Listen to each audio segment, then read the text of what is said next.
Press the bell icon of the ePathshala channel and never miss another update. Video के second part पे आप पूरी तरीके से एग्रीकल्चर से रिलेटेड बातें करेंगे, क्योंकि आप देखेंगे कहीं ना कहीं वर्ल्ड वाइडली एग्रीकल्चर की प्रैक्टिस होती है। अब ये फिजिकल सोशो इकोनॉमिक कंडीशन के हिसाब से अलग अलग इलाकों में अलग अलग डिफरेंट एग्रीकल्चर आपको देखने को मिलती है ना। कहीं पे मैं कहूँगा कि आप देखेंगे कि जो खेती का तरीका है वो बहुत ही अलग है। कहीं पे मॉडर्न फार्मिंग है, कहीं पे छोटे से ज़मीन लैंड पर पूरी फैमिली अपनी खेती के लिए काम कर रही है ना। और कहीं पे लोग छोटे मोटे इक्विपमेंट का इस्तेमाल करके लोग खेती कर रहे हैं। और आप देखेंगे कि ज़रूरी नहीं है कि सिर्फ लोग आटा, गेहूँ, उसके बाद चावल या नॉर्मल जो फसलें होते हैं वही उगाते हैं। लोग बहुत डिफरेंट टाइप की फसलें उगाते हैं एग्रीकल्चर के अंदर, क्योंकि मैंने अभी आपको बताया कि एग्रीकल्चर जो है ना वो फिज़िकल, सोशियो और इकोनॉमिक कंडीशन के हिसाब से अलग अलग स्थानों पे अलग अलग तरीके से होती है ना। और आप ये कहीं ना कहीं ये देखेंगे कहीं ना कहीं लोग एग्रीकल्चर के अंदर जानवरों को भी एक हिस्सा बना लेते हैं। जानवर भी कहीं ना कहीं क्या कहते हैं एग्रीकल्चर का हिस्सा बन जाते हैं। अभी आप ये देखने की कोशिश करेंगे कि पूरे चैप्टर के अंदर पूरी जो आपकी बुक है उसमें जो डिफरेंट टाइप एग्रीकल्चर बताई हुई है वो कौन कौन सी है। जिसमें से नंबर 1 है जिसे जीवन निर्वाह कृषि बोलते हैं आप, ठीक है, जिसे आप सब्सटेंस एग्रीकल्चर बोलते हैं वो है। और दूसरा है कमर्शियल एग्रीकल्चर, जिसे आप वाणिज्यिक कृषि बोलते हैं, ठीक है। अब ज़रूरी नहीं है कि एग्रीकल्चर के ये टाइप है, इसके अंदर भी इनकी सब कैटेगरी आपको देखने को मिलती है। सब कैटेगरी जैसे कि सब्सटेंस एग्रीकल्चर के अंदर आप देखेंगे प्रिमिटिव सब्सटेंस है, यानी कि आदिम काल जीवन निर्वाह कृषि है। और उसके बाद इंटेंसिव सब्सटेंस है, जिसे आप गहन निर्वाह कृषि बोलते हैं, ठीक है। अब इसमें से आपको शॉर्ट टर्म में बस मैं आपको ये बताने की कोशिश करता हूँ कि इसमें जो भी खेती होती है, यानी कि जो भी एग्रीकल्चर होती है, उसका मोस्ट ऑफ हिस्सा ना किसी व्यक्ति के लिए ज़्यादा यूज़ होता है, मतलब वो बेचता कम है, ठीक है। जबकि कमर्शियल एक्टिविटीज़ यानी कि कमर्शियल जो एग्रीकल्चर होता है, जैसे कि प्लांटेशन एग्रीकल्चर हो गया, कमर्शियल गेन फार्मिंग हो गया, उसके बाद मिक्स फार्मिंग हो गया एंड डेयरी फार्मिंग हो गया। इसमें क्या होता है कि कमर्शियल एग्रीकल्चर के अंदर जो भी चीज़ें उगाई जाती है, जो भी चीज़ें पैदा की जाती है, उसमें से जो व्यक्ति होता है ज़्यादातर उसको बेचने के लिए, सेल प्राइस के लिए इस्तेमाल करता है। मतलब आप सिंपल से शब्दों में ये समझने की कोशिश करेंगे कि अगर कोई भी चीज़ उगती है, अगर 80% क्या कहते हैं 80%, 80 क्या मैं 90% ले लेता हूँ, 90% हिस्सा अगर सेल करने के लिए यूज़ हो रहा है और 10% हिस्सा क्या कहते हैं खुद के यूज़ के लिए हो रहा है, पर्सनल यूज़ के लिए हो रहा है, तो कमर्शियल फार्मिंग हो गई। लेकिन अगर क्या कहते हैं 90% हिस्सा खुद के यूज़ के लिए हो रहा है और 10% हिस्सा सेल के लिए इस्तेमाल हो रहा है, तो कहीं ना कहीं वो जीवन निर्वाह कृषि है। तो शॉर्ट टर्म में आप इसे ऐसे समझ सकते हैं, ठीक है। तो सबसे पहले क्योंकि पूरी आपकी जो बुक है उसमें इन सब के बारे में बहुत गहराइयों से बताया हुआ है, डीपली बताया हुआ है। So let's talk about one by one, and in this video we started about substance agriculture, जिसे आप जीवन निर्वाह कृषि बोलते हैं।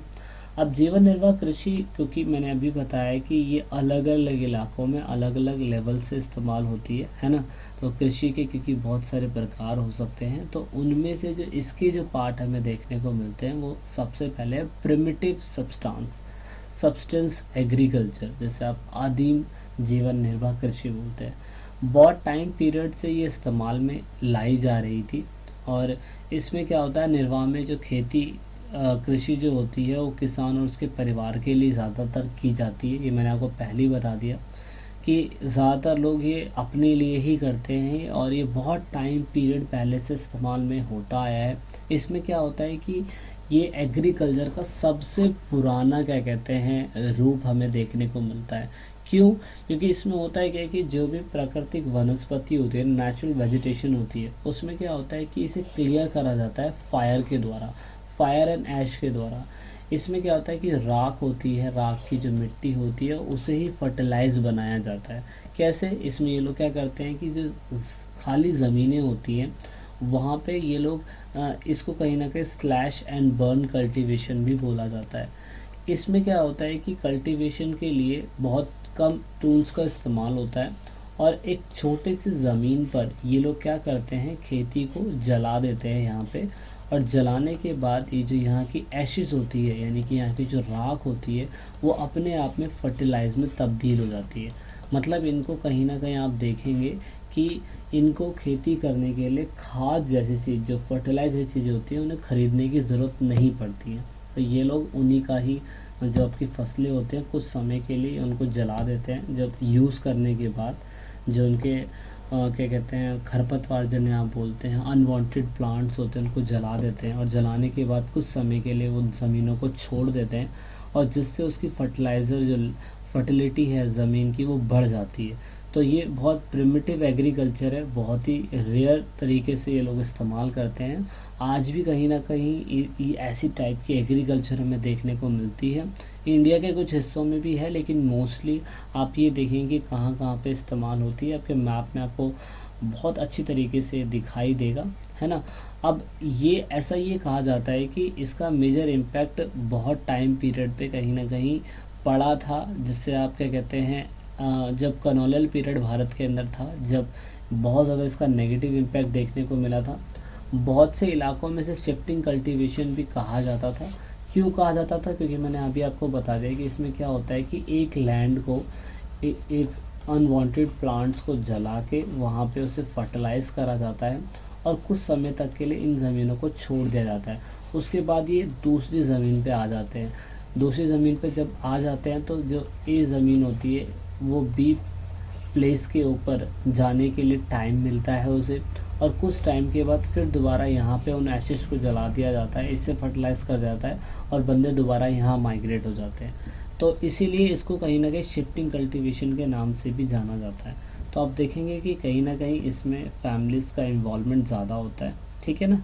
तो ये आपको याद रखना होगा। 3-4 साल के लिए क्या कहते हैं, उन ज़मीनों को ये छोड़ देते हैं।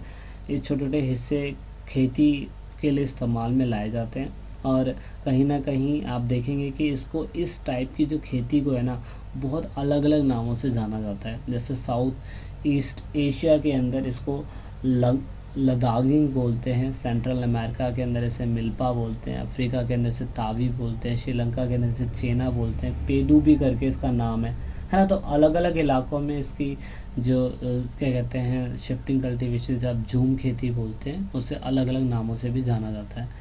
देन अब क्योंकि हमने अभी बात कर ली थी प्रिमिटिव सब्सटेंस एग्रीकल्चर की, यानी कि आदिम जीवन निर्वाह की, लेस इक्विपमेंट, ज़्यादा कुछ इस्तेमाल नहीं करना पड़ता। एक दूसरा है इंटेंसिव सब्सटेंस, वो भी इसी का ही पार्ट है, जिसमें आप देखेंगे कि एक खेती होती है जो धान पे रिलेटेड होती है, जिसे आप चावल बोलते हैं, और इसी के अंदर दूसरी खेती होती है जो चावल के अलावा भी, पैडी शॉर्ट फॉर्म में बोला जाता है इसे, ठीक है ना।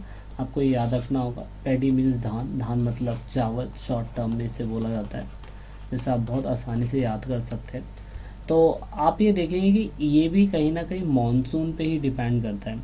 जहाँ पे घनी आबादी वाले इलाके आपको देखने को मिलेंगे, जहाँ पे ज़्यादा जनसंख्या आपको देखने को मिलेगा, और खेतों का आकार जहाँ पे बहुत छोटा होगा, आप देखेंगे कि वहाँ पे खाने की डिमांड ज़्यादा होगी। और खाने की डिमांड में हमारा भारत जो है कहीं ना कहीं चावल की खेती के मामले में बहुत आगे है। चाइना के बाद तीसरे नंबर पे चावल की इंडस्ट्रीज़ के लिए भारत जाना जाता है। तो इसमें आप ये देखेंगे कि जहाँ पे क्या कहते हैं, हाई इंटेंसिव ऑफ पॉपुलेशन होती है, तो वहाँ पे कहीं ना कहीं चावल की खेती आपको ज़्यादा देखने को मिलती है। फैमिली मेम्बर्स ज़्यादा यहाँ पे क्या कहते हैं, काम पे लगे रहते हैं। ये लोग क्या कहते हैं, ज़्यादा इक्विपमेंट का इस्तेमाल ना करके अपने जो फिज़िकल स्ट्रेंथ होती है उसका इस्तेमाल करते हैं, और उसी से ही खेती करते हैं, ठीक है ना। इस पर आपको ज़्यादा फोकस करना है। जबकि दूसरे कुछ ऐसे भी इलाके हैं जहाँ पर धान जो है, यानी कि जो कि चावल है, उसे उगाया नहीं जा सकता। क्यों? क्योंकि वहाँ पे जो उनका मानसून का जो एरिया है वो ख़राब है, वहाँ पे उन्हें ज़्यादा पानी नहीं मिल पाता है पैडी उगाने के लिए, चावल उगाने के लिए।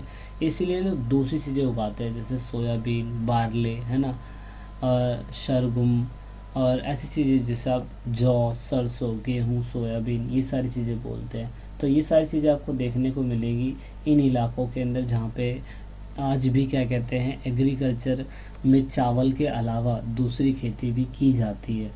तो ये जो दोनों आपने अभी देखी, ये दोनों पूरी तरीके से क्या कहते हैं, आपकी सब्सटेंस एग्रीकल्चर के अंदर आती है, जिसे आप जीवन निर्वाह खेती बोलते हैं। इसका मोस्टली हिस्सा फैमिली अपने लिए इस्तेमाल करती है, बेचने के लिए ज़्यादा इस्तेमाल नहीं करती। तो दूसरे पार्ट में मिलेंगे जिस पे आप देखेंगे कमर्शियल फार्मिंग, जिसमें ज़्यादातर बेचने के लिए इस्तेमाल होता है, अपने लिए इस्तेमाल नहीं होता। So let's meet in second part of the video. So this is it in this part. तो लास्ट में दोस्तों, अगर आप वीडियो को देख रहे हैं और ई पाठशाला चैनल के आप सब्सक्राइबर हैं या नए सब्सक्राइबर हैं, तो ईट पाठशाला की टीम से आप सभी को यही रिक्वेस्ट है कि आप इन सभी वीडियो को अपने दोस्तों के साथ शेयर ज़रूर करें और कोशिश करें कि आप दूसरों को शेयर करवाने के लिए बोलें, क्योंकि आप जितना वीडियो को शेयर करेंगे उतना ही हम और लोगों की मदद कर पाएंगे, क्योंकि पढ़ेगा इंडिया जब भी बढ़ेगा इंडिया। तो वीडियो के लास्ट में वीडियो को एंड तक देखने के लिए, चैनल को सपोर्ट करने के लिए बहुत बहुत धन्यवाद। जय हिंद, जय भारत।